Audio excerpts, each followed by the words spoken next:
Malam minggu, malam yang kutunggu. Biasanya banyak wangi-wangian yang semerbak.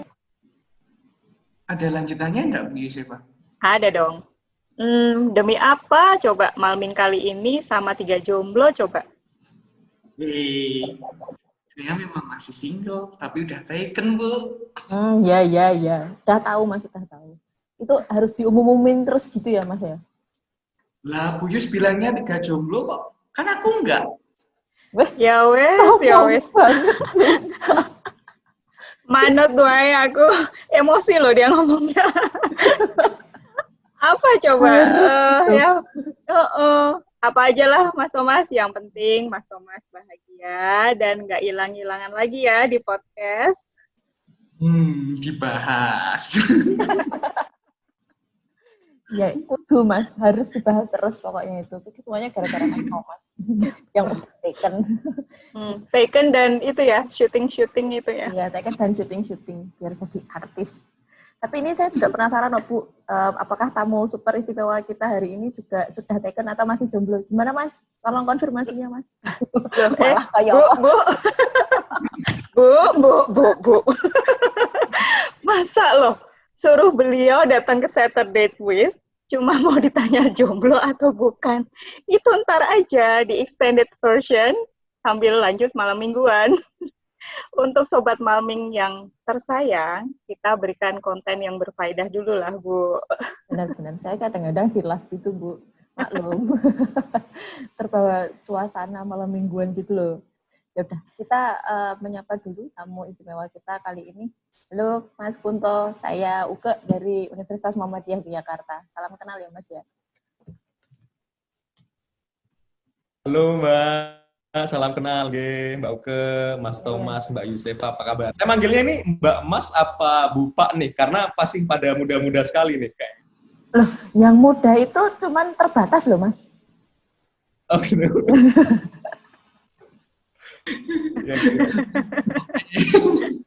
Ya, halo Mbak Mas. Aja, Mbak Kebetulan Aja. karena ditanya tadi, saya ya benar-benar. Mas aja berarti.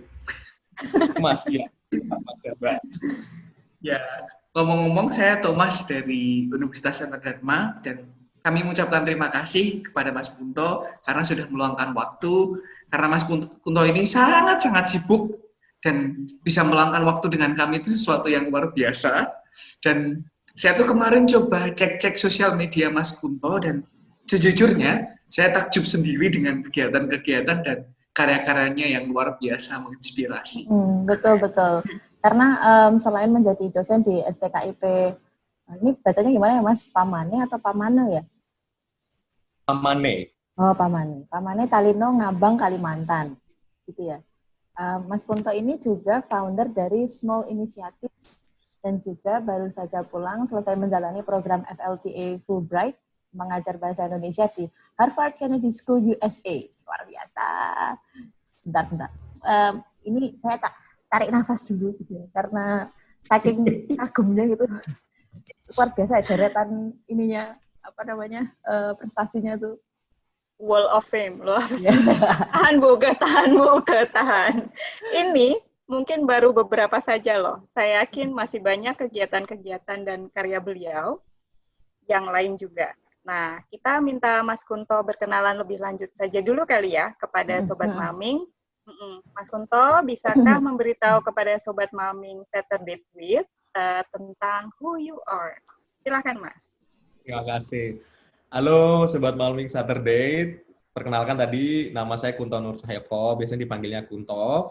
Sudah disampaikan ya, tadi saya bekerja sebagai dosen di Sekolah Tinggi Keguruan dan Ilmu Pendidikan Pamane Talino. Jadi Pamane Talino itu bahasa Dayak Ahi Kanayan, artinya membuat orang pintar gitu maksudnya. Oh.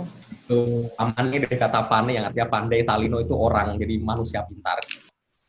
Jadi saya mengajar bahasa Inggris di sana sebagai dosen bahasa Inggris di Kabupaten Landak, Kota Ngabang tepatnya sejak tahun 2015. Terus di tahun 2019 saya mendapat kesempatan untuk pergi ke Amerika Serikat untuk mengajar kelas bahasa Indonesia di Harvard Kennedy School, Harvard University selama 2 semester melewat program yang namanya Fulbright Badan Bahasa, Foreign Language Teaching Assistant. Terus tahun 2015 saya juga mendirikan komunitas Small Initiatives, yaitu komunitas yang bergerak untuk menumbuhkan minat dan akses literasi anak, terutama di daerah-daerah gitu. Sekarang kami dibantu puluhan relawan yang bergerak di kegiatan literasi di beberapa provinsi. Saya sendiri fokus kegiatannya di Kalimantan Barat. Jadi gitu, Mbak Yusuf. Tuh kan Bu Uke pasti tambah berdecak kagum. Mau tarik nafas lagi? Ya. Terima kasih Mas Kunto untuk perkenalannya. Yes. Hari ini tuh kami ingin ngobrol tentang literasi, terutama yang ada di Ngabang, tempat Mas Kunto berkarya sekarang gitu ya. Boleh cerita sedikit gitu Mas, di sana kondisi literasinya seperti apa? Pertanyaan yang menarik Mbak Uke. Jadi sebenarnya untuk literasi ya, terutama di Ngabang ya, di Kalimantan Barat, itu saya lihat masih cukup rendah gitu. Hal ini dilihat dari kemampuan membaca dan menyimak yang masih kurang. Misalkan ya mahasiswa saya, di awal tahun saya ngajar tahun 2015, ketika ditanya berapa buku yang mereka sudah baca gitu sampai habis, jawabannya tuh cukup memprihatinkan gitu. Ada beberapa mahasiswa yang bahkan belum pernah membaca buku sampai habis untuk kayak reading for pleasure gitu. Dan kalau ditanya ada beberapa, misalnya ada satu buku yang sudah dibaca gitu, 2 buku yang sudah dibaca itu selama hidup ya, nggak cuma 1 tahun atau 2 tahun terakhir. Buku apa saja yang mereka sudah baca gitu, kadang-kadang mereka lupa gitu, oh bukunya lupa gitu, nah judulnya apa gitu. Jadi memang agak memprihatinkan memang. Terus kalau saya melihat memang karena kebiasaan membaca dan pendidikan secara umum itu belum membudaya ya di sana, dan juga masih ada keterbatasan akses baik buku dan juga infrastruktur, sehingga memang minat literasinya masih sangat-sangat kurang gitu. Tidak ada toko buku, terus dulu perpustakaan daerahnya juga hanya di pusat kota, sehingga yang di daerah-daerah belum bisa mengakses. Gitu, Mbak Uke. Jadi memang bisa dikatakan secara umum literacy practice di sana tuh masih menjadi tantangan tersendiri ya Mas? Betul, masih tantangan Mas. Betul. Ya, lalu kegiatan apa saja yang Mas Kunto lakukan untuk mempromosikan dan mungkin menstimulasi literasi, dan mungkin juga bisa seperti best practices yang Mas Kunto lakukan, mungkin bisa sharing untuk kita semua di sini? Siap, bisa. Gini Mas, untuk mempromosikan ini ya, literasi ya untuk perkuliahan saya misalkan, saya itu coba mengintegrasikan autentik material dengan tugas-tugas dan juga materi-materi perkuliahan. Karena mahasiswa itu kan tertariknya kalau materinya itu berkaitan dengan dunia mereka gitu ya. Jadi kita tahu nih kesukaannya lagi apa, yang lagi tren apa gitu. Jadi nggak bisa kita ngasih materi yang benar-benar terlepas dari kehidupan mereka sehari-hari gitu. Jadi saya sering menggunakan bacaan-bacaan, artikel-artikel pop yang lagi in, misalkan lagi apa nih, lagi K-pop gitu. Dulu, lagi ngetrennya BTS atau Blackpink misalkan. Ya kita cari berita-berita yang berkaitan dengan tren tersebut, BTS atau film-film yang lagi in, sehingga mereka terstimulasi untuk membaca, dan itu diintegrasikan dalam materi perkuliahan. Terus untuk buku-bukunya, kami coba diskusi, misalkan ada buku-buku yang di perpustakaan daerah, kita bisa ke sana, mereka memilih untuk bacaan kelompok, sehingga mereka nanti bisa berdiskusi mengenai bacaan tersebut. Ada targetnya, misalkan selama 1 bulan, kelompok ini harus membaca at least berapa chapter, atau berapa buku gitu misalkan. Sehingga nanti bisa didiskusikan. Kalau di kegiatan Small Initiative sendiri, kami membuat sebuah program yang namanya Literacy Camp, Mas Thomas. Jadi Literacy Camp itu dalam beberapa hari kami pergi ke daerah-daerah untuk membuat kegiatan dengan adik-adik dan juga sekolah, biasanya sekolah dasar dan sekolah menengah, SMP biasanya. Terus di situ ada kelas mendongeng, ada kelas komunitas, ada kelas inspirasi, ada kelas petualangan, dan lain sebagainya. Kami dibantu dengan relawan-relawan. Misalkan nih, di kelas petualangan, nanti adik-adik diberi misi dengan kakak relawan untuk menjelajah dan mengenal desa mereka di pos-pos tertentu. Misalkan di pos-pos kami siapkan bacaan singkat untuk didiskusikan dengan kelompok mereka. Misalkan di desa itu ada pohon durian yang ditebang atau sungai yang kering gitu. Kami bawa bacaan atau buku-buku yang berkaitan dengan deforestasi atau illegal logging gitu. Jadi kami coba membiasakan adik-adik untuk membaca sesuatu yang juga mereka temukan di sekitar gitu. Sehingga mereka menemukan bahwa ternyata membaca itu juga menyenangkan dan bisa mereka lihat dengan kegiatan mereka sehari-hari gitu. Selain itu, kami berharap melalui kegiatan-kegiatan seperti ini yang membuat kegiatan literacy camp itu tidak hanya meningkatkan ketertarikan adik-adik untuk minat membaca, tapi juga meningkatkan sensitivitas untuk mengenal daerah mereka dengan lebih baik gitu. Jadi sekolah dan buku itu tidak terbatas, belajar itu tidak hanya terbatas pada dinding sekolah, tapi ketika mereka keluar itu bacaan tuh banyak gitu, dan mereka bisa melihat itu semua di dalam buku-buku yang mereka baca gitu sih sebenarnya Mas, untuk meningkatkan Kalau yang untuk yang small initiatives itu tadi ya, untuk adik-adiknya itu atau mungkin peserta small initiatives yang lain gitu. Kalau selain dari perpustakaan, Mas Punto memprovide sumber bacaan lain itu apa aja gitu? Iya Mbak. Jadi untuk semua kegiatan small initiatives ya, kami melihat adik-adik itu sangat tertarik dengan buku-buku ensiklopedia biasanya. Kalau di sana lihat ada gambar, terus ensiklopedia, mereka tuh sangat-sangat tertarik gitu. Jadi, kami mencoba melakukan fundraising untuk membeli buku-buku ensiklopedia anak hebat gitu, yang isinya ada hewan, tumbuhan, gitu-gitu. Kebetulan kami juga biasanya mendapatkan donasi dari sahabat-sahabat dan relawan-relawan kami yang ada di Jakarta, di Jawa, dan beberapa kota lainnya, sehingga nanti kami belanjakan dan juga kami bawa untuk membuat semacam perpustakaan keliling. Jadi buku itu kami compile, terus kami bawa tiga minggu sekali gitu ke daerah satu, ke daerah lainnya, dan pas ketika literacy camp itu yang kita membacakan dengan adik gitu, terus kita bawa pulang lagi gitu. Soalnya memang selama ini kan stok bacaan yang diberikan oleh perpustakaan daerah itu lumayan kurang ya dulu ya, tapi sekarang udah 2 tahun terakhir ini kami juga dibantu oleh pemerintah lewat perpustakaan daerah, tapi untuk buku bacaan yang memang kayak tadi ensiklopedia anak hebat dan lain sebagainya itu kami biasanya beli dari Jakarta biasanya. Wow. Kami waktu itu pernah beride juga ya, ingin mengadakan kayak extensive reading camp gitu. Jadi kayak misalnya siapapun yang memang senang membaca, ya kayak camping bareng sih, bukan campnya tuh, dan juga seperti tadi ya, kita bawa buku keliling itu ya paling cuma dari satu sekolah ke sekolah lain, bukan dari satu daerah ke daerah lain yang mungkin berjam-jam gitu ya Mas Kunto ya. Tapi luar biasa Mbak, kayak misalkan di small initiatives itu kami bisa pergi ke daerah yang harus naik motor itu bisa sampai 8 jam atau 12 jam gitu. Dan itu masih dalam satu kabupaten gitu. Ada YouTube, nah nanti bisa saya kasih. Karena di sana bukan karena jauhnya ya, tapi karena akses jalannya. Yeah. Jadi kami harus ada menyeberang sungai, jadi motornya harus kami panggul berenam gitu, bolak-balik. Terus kalau terjebak lumpur gitu-gitu, itu sering banget. Jadi kalau naik motor bersama misalkan 22 relawan, terakhir sebelum saya ke Amerika Serikat, kami membuat kegiatan di daerah Tengue namanya, Desa Tengue, masih di Kabupaten Landak.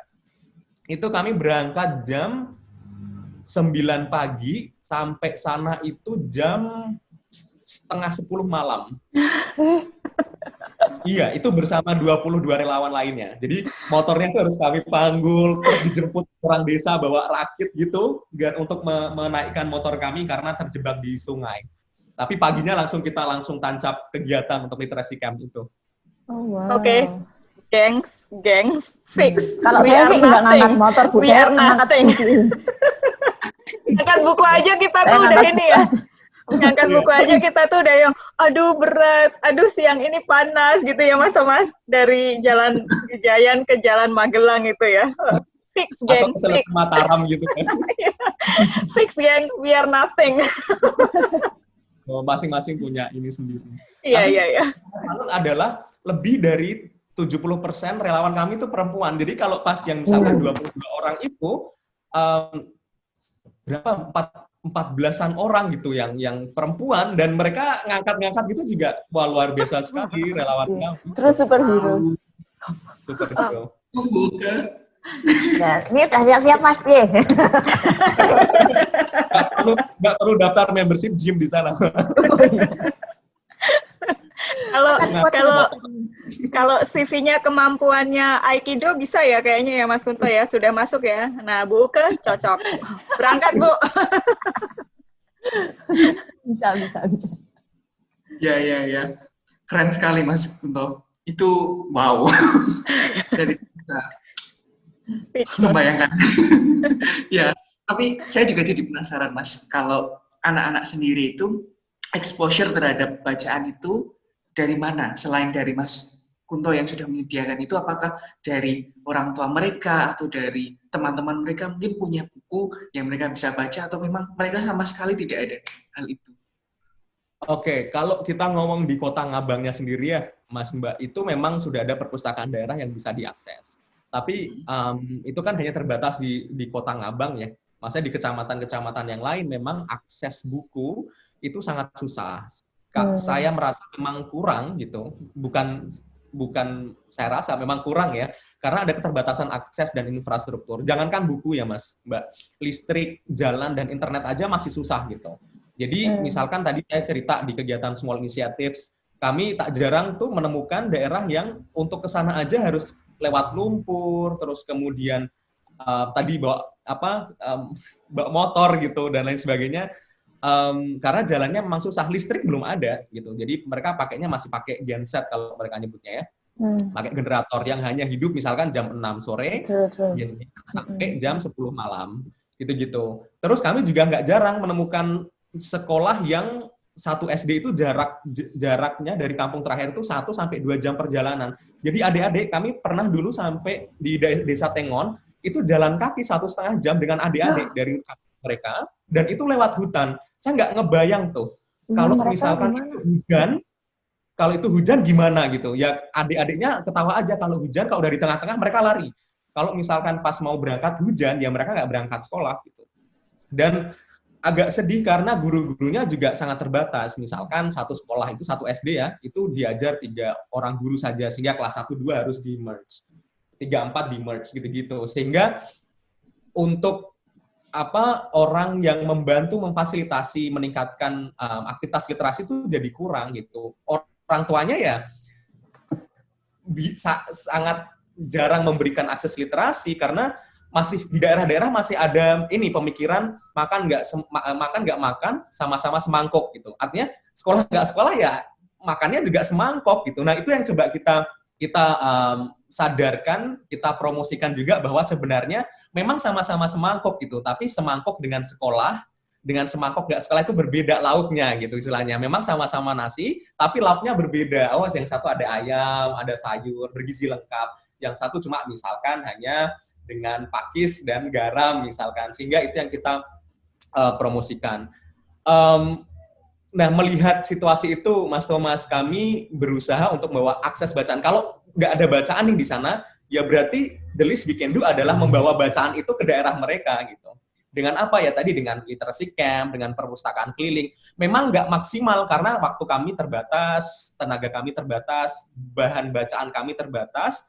Tapi ya udah, kalau kita nunggu sesuatu yang besar terjadi terus dibuatkan perpustakaan di masing-masing desa, nggak akan terjadi. Ya udah, apa yang bisa kita lakukan gitu. Jadi biasanya kami membuat kegiatan membaca itu dengan pendekatan yang menyenangkan, misalkan dengan kelas petualangan tadi, kelas inspirasi, sehingga anak tuh menyadari pentingnya membaca, karena bahkan di bahan bacaan atau buku-buku yang ada di perpustakaan, kalau kita boleh menyebutnya perpustakaan di sekolah mereka ya, itu cuma di pojok, ditumpuk, dan sudah nggak layak baca gitu.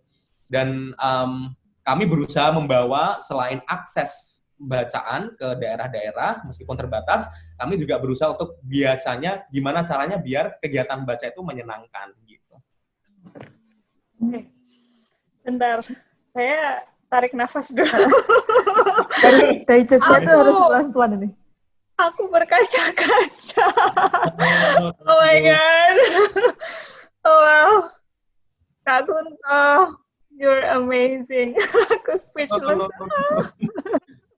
Ya apa yang bisa dilakukan aja sih Mbak. Kalau ngelihat yang lain gitu kan, aduh nunggu harus bikin perpustakaan dulu, nunggu pemerintah bantuan segala macam. No, yang kita bisa lakukan bahkan satu buku kita bawa ke daerah, kita bacakan, that's enough, itu cukup gitu. Apa yang bisa kita lakukan? Aduh, very inspiring Kak Kunto. Jadi tidak menjadikan kendala itu sebuah masalah ya, dan terus mencoba. Aku nangis. Jangan Aduh, jadi sebenarnya gini, meskipun banyak tantangan dan di daerah gitu ya Mas Kunto ya, dengan segala macam kendala itu tetap apa sih menjadikan semangat gitu untuk mengenalkan kegiatan literasi dan pembiasaan membaca ya, maksudnya untuk Mas Kunto dan juga teman-teman tim yang lain gitu. Nah, kan gini, kami tuh juga mencoba untuk selalu mendorong para guru, teman-teman, pengajar itu untuk selalu mempromosikan kegiatan literasi ya, membaca luas, membaca ekstensif gitu ke para murid gitu. Karena memang kami dan saya yakin Mas Kunto sendiri juga pasti percaya dan yakin bahwa kegiatan membaca itu memang akan sangat bermanfaat ya untuk murid-murid, entah itu dari perkembangan bahasa, dari sisi kognitif maupun dari sisi non-akademik ya, yang itu justru lebih penting juga. Nah, tapi banyak guru-guru itu masih yang kayak beberapa kayak Mas Kunto tadi, aduh nunggu dulu deh ada buku yang pertama. Ada juga yang, aduh kok kayaknya waktunya nggak ada ya. Yang ketiga, kayaknya buku-bukunya masih kurang. Kayaknya anak-anaknya juga pada nggak semangat tuh untuk membaca seperti itu. Nah, boleh dong Kak Kunto pesan buat guru-guru di luar sana yang mungkin juga dari daerah dan merasa ragu untuk mencoba kegiatan literasi, menggiatkan literasi untuk murid-muridnya. Apa sih kira-kira yang Mas Kunto bisa sampaikan untuk menyemangati gitu? Tentunya nggak ngangkat motor gitu ya, tapi yang lain gitu.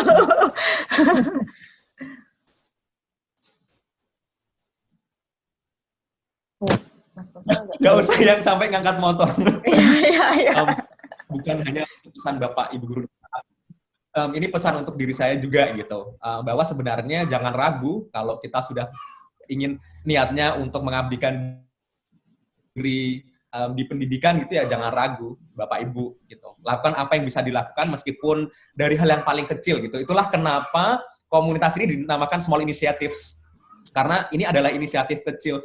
Kita nggak mau nunggu yang gede dulu nih. Pokoknya apa yang bisa kita lakukan yang dari yang kecil dulu, yang small dulu, inisiatifnya it matters gitu. Jadi jangan ragu kalau misalkan hal yang bisa kita lakukan adalah hal yang kecil.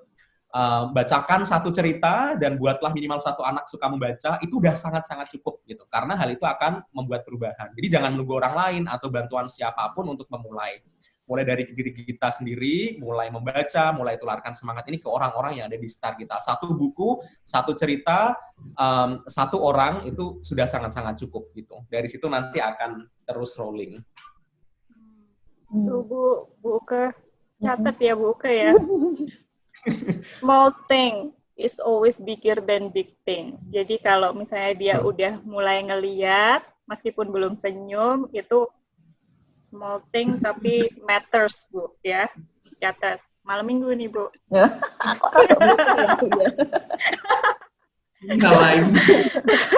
Aku kayaknya ini deh mulai gojek-gojek biar tidak, aduh aku tuh luar biasa. Jangan sedih.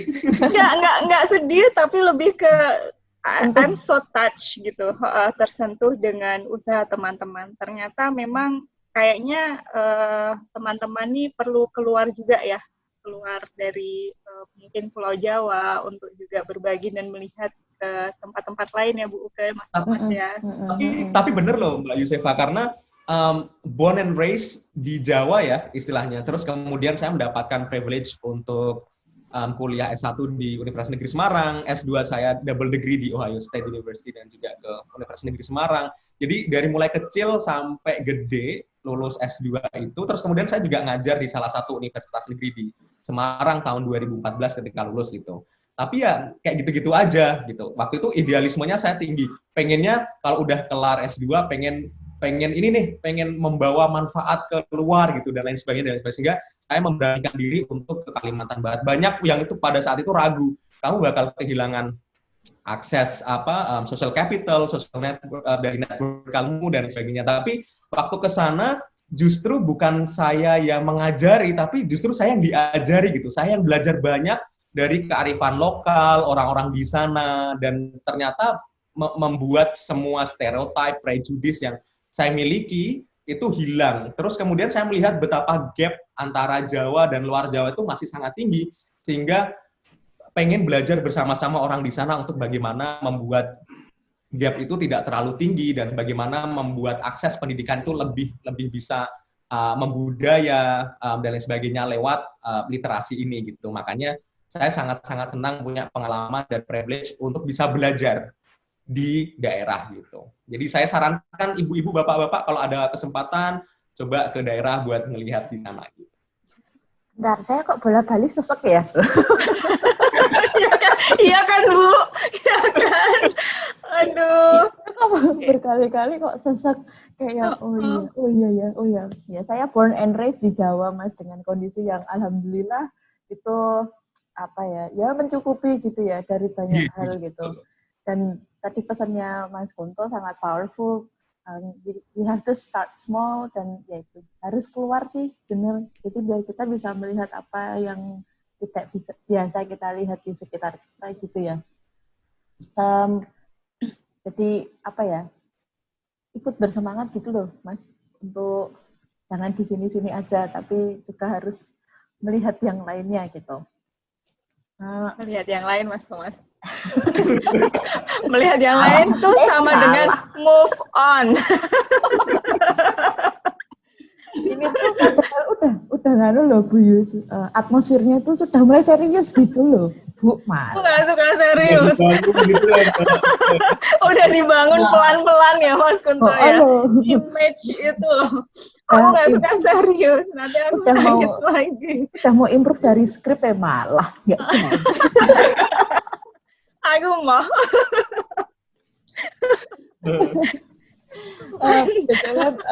Mas Kunto, kalau yang dari sisi pemerintah sendiri gitu, yang di Kalimantan, itu sudah sejauh mana mendukung gerakan literasi terutama untuk anak-anak?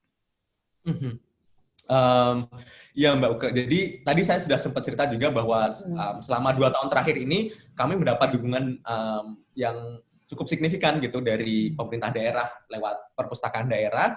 Jadi kami ada suplai buku-buku, kemarin kami juga diminta untuk memberikan daftar buku-buku yang sekiranya adik-adik suka, sehingga mereka bisa membelanjakan, meskipun tidak semua bisa diakses, tapi ada beberapa buku yang sudah disuplai dari tim perpustakaan daerah, yang itu kami bawa di perpustakaan keliling gitu. Terus kemudian kami juga sempat membuat program-program kolaborasi dengan Pemda untuk kegiatan literacy camp. Jadi selain literacy camp itu kami bawa bahan bacaan gitu ya di daerah-daerah, kami juga biasanya membawa satu tenaga profesional gitu, entah itu tentara atau polisi atau dokter atau guru, untuk menceritakan kisah mereka kepada adik-adik gitu. Karena biasanya kalau di daerah mereka tidak memiliki opsi untuk menjadi orang lain selain yang ada di sekitar mereka kan, misalkan jadi petani saja, atau kerja di tambang saja, atau di perkebunan kelapa sawit saja. Bukan itu jelek, bukan. Tapi ketika kita memberikan gambaran gitu, ada opsi-opsi lain, dan yang datang itu orang beneran dan menceritakan kisah mereka yang orang daerah, ternyata bisa dan lain sebagainya, itu semakin menginspirasi gitu. Nah itu biasanya kami bekerja sama dengan pemerintah daerah lewat dokter-dokter atau lewat perawat atau tentara, TNI yang di sana gitu, kami bersama-sama datang ke daerah untuk ngobrol dengan adik-adik, bikin kayak semacam talk show gitulah, tapi dengan adik-adik dan bapak ibunya gitu. Karena tidak hanya anak-anak yang perlu memahami pentingnya pendidikan dan juga literasi, tapi juga orang tua untuk merubah mindset bahwa pendidikan itu penting gitu. Gitu Mbak. Jadi pemerintahan daerah sudah sangat-sangat mendukung sih akhir-akhir ini, sehingga bisa bekerja bersama-sama secara sinergis. Wow. Speechless gantian dia. Gantian Mas. Pertama buke, saya balik lagi buke, Mas Thomas tarik nafas. Ini edisinya Sata Dewi. Iya kan, Sata Dewi edisi sesek. Hashtag sesek gitu. Iya. Aduh ya ampun, luar biasa. Ya, Mas, berarti bagus sekali ya, dari pemerintah juga sudah ada awareness dan juga dukungan yang sangat luar biasa kalau saya bisa melihat dari yang ceritakan Mas Kunto ini. Dan mungkin tinggal kita bareng-bareng dari pemerintah, sekolah, dan juga yang penting keluarga juga untuk hand in hand menggiatkan literasi ini ya Mas. Tuh kan saya jadi susah ngomong. Sampai belibet ya. Ini sebenarnya menarik gitu untuk membahas lebih lanjut ya, dan sharing-sharingnya Mas Kunto itu pasti akan menjadi semangat yang luar biasa, nggak cuma untuk kami bertiga tapi juga untuk teman-teman yang nanti mendengarkan dan menonton. Tolong di-subscribe ya. Iklan. Harus loh sebenarnya ya. Sambil Luar ngilangin biasa. ya, Mbak. Iya, ya kan. Tapi Ini besok yang podcast edisi ini tak kirim Mas Menteri aja biar Oh, biar iya. jadi tahu kan. terus nanti kita dikirim ke Kalimantan, Bu. Nanti ke sana. Iya. Angkat motor nanti. Aduh, benar-benar. Tapi ini sayang sekali karena terbatas oleh durasi gitu ya. Nah, sebelum kita mengakhiri obrolan kita hari ini, ada trivia question seperti biasanya untuk guest star kita. Belum dapat bocoran, Thomas, kalau yang ini? Belum. Belum. Jomblo itu kan mau ditanyain jomblo. Oh iya, belum dijawab kok tadi. Ready to mingle, Mbak. Bagus. Bagus. Abi, ya Abi. Nanti tolong ya Mas. Di video ya, nanti ya Mas. Muncul pop up. Abi sudah ready to mingle. Bagus. Senang banget loh. Kok Buka senang banget sih? Itu bagus, Bu. Rimanya itu juga bagus gitu kan. Terus sangat, Coba ulangi Buka. Coba ulangi. Dengan speed yang agak pelan. Coba.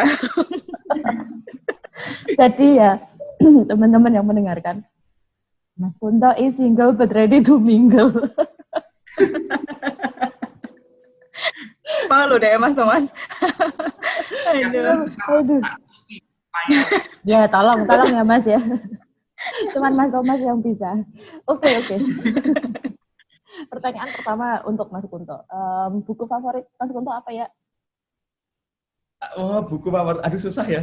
Saya suka banyak buku soalnya, apalagi fiksi. Jadi kayak bukunya J.K. Rowling, Harry Potter itu saya suka banget. Dan Brown. Terus Dewi Lestari yang Supernova itu saya suka banget.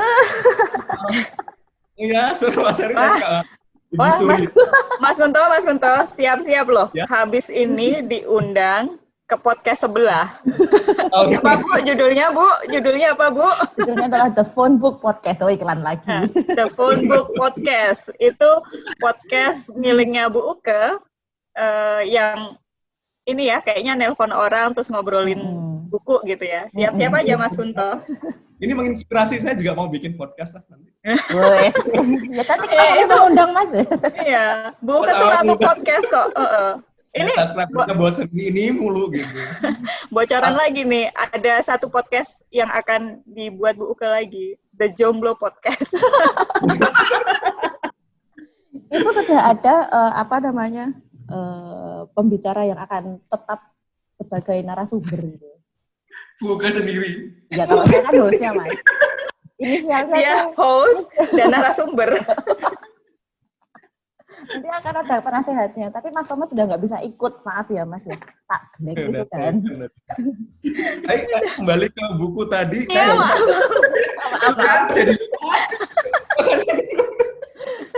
kalau saya suka banget buku ini. Ayam Malala. Oh, Malala. Iya. Oh iya.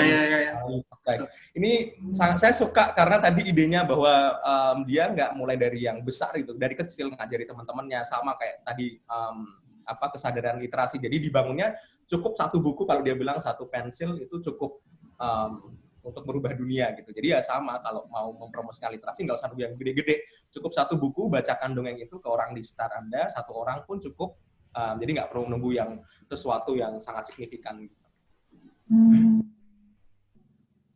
Oke, menarik sekali Mas Kunto. Pertanyaan kedua, di mana tempat favorit membaca Mas Kunto? Tempat favorit membaca,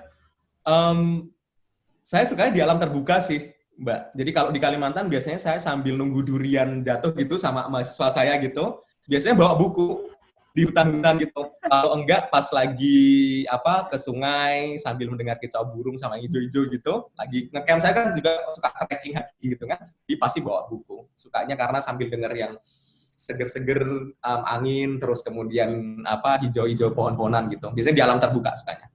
Oke, pertanyaan ketiga, impromptu, Bu. Aduh. Biasanya durian jatuh itu tepat pada halaman berapa? Beda-beda. Berapa buku itu untuk sampai durian jatuh? Tergantung Mbak, kalau pas musim durian nggak sampai 1 lembar itu udah jatuh banyak. Nggak jadi baca kalau itu malahan. Tapi luar biasa memang kalau di sana sambil kebetulan kan memang hutannya masih banyak gitu. Ada namanya hutan Timbawang. Jadi hutan adat orang-orang Dayak itu namanya Timbawang. Jadi biasanya satu kampung ada satu hutan dan biasanya pohon duriannya tuh banyak. Sehingga di situ kalau pas musim durian, musim manggis, musim mangga, pas segala macam udah kayak bawanya sekarung-karung gitu. Kalau dikasih uang pada nggak mau, sebaik itu orang-orang. Jadi kalau pas bawa ke Ngabang, kalau pas habis ditersi camp gitu, dapat beras, dapat ayam, dapat buah gitu udah biasa. Saking sangat tulusnya orang-orang di sana, luar biasa memang. Dan itu cara mereka mungkin berterima kasih ya atas ketulusan Mas Kunto dan teman-teman yang sudah istilahnya tetap memperhatikan pendidikan anak-anak mereka, begitu ya Mas Kunto ya? Ya, mungkin dan saya belajar banyak dari mereka juga. Jadi ungkapan saling membantu gitu. Saya ungkapan terima kasihnya membantu lewat bacaan, kegiatan gitu. Dan saya belajar banyak justru ketika saya berada di daerah gitu. Dan itu membukakan perspektif banget gitu. Mas, sebelum ditutup, ini dong Mas coba ngomong bahasa Dayak. Apa ya? Terserah mau topik apa gitu. Maksudnya lebih ke Dayak Kanaya namanya bahasa Beahe, itu biasanya membuka sesuatu tuh dengan ujaran seperti ini. Adil Kak Talino, Bacuramin Kak Saruga, Basengat Kak Jubata. Artinya adil ke sesama manusia, bercermin ke surga, dan juga menjadi anak-anak Tuhan gitu. Terus orang-orang akan kayak membahas dengan kata arus gitu yang mengamini gitu. Terus kalau bahasa aku nape pane bahasa Ahe kok. Aku belum pandai bahasa Beahe, saya bilang kayak gitu. Kalau mereka bilang Ahe kabar gitu, apa kabar? Kita bisa bilang Miah Edo, bagus banget gitu. Ya gitu-gitulah. Jadi saya belajar 3 bahasa di sana, bahasa Ahe, Belangin sama Bekati. wow. Luar Ini saya harus closing beneran nih. Nggak rela ya, kayaknya nggak rela ya. Asik banget ya. Seru banget, Mas. Terima kasih banyak Mas Kunto untuk waktunya berbagi dengan Sobat Malming Saturday with. Ya, we really wish you luck in the future pokoknya. Just. Mas Mbak Yusuf. Ya, benar-benar. Terima kasih banyak ya Mas Kunto untuk waktunya. Keep inspiring and sebarkan positive vibes selalu ya, as always. Thank you Mas Kunto dan juga teman-teman di Saturday with Sobat Malming. Kita akan ketemu lagi minggu depan. Selamat melanjutkan malam minggu kalian, apapun yang kalian lakukan, with or without someone special, but keep open because you are single and ready to mingle.